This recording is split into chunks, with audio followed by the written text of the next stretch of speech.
a major development from Bidar, Police and Food Department officials conducted a joint operation against the illegal sale of gas cylinders in rural areas. According to officials, gas cylinders were being sold at higher prices in Marakhal village of Bidar Taluk.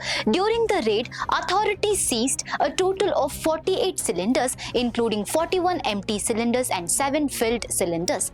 Preliminary investigation revealed that these cylinders were being supplied from the Sujata HP Gas Agency in Bidar city. The agency was allegedly involved in distributing gas cylinders to rural households through an unauthorized supply chain. Officials also found that the cylinders were being transported to Marakhal village using 2 vehicles. Both vehicles used in the operation were seized by the police during the raid. Senior police officers including DYSP Dudbhir Mullah and CPI JK Biradar visited the spot and inspected the situation after the seizure.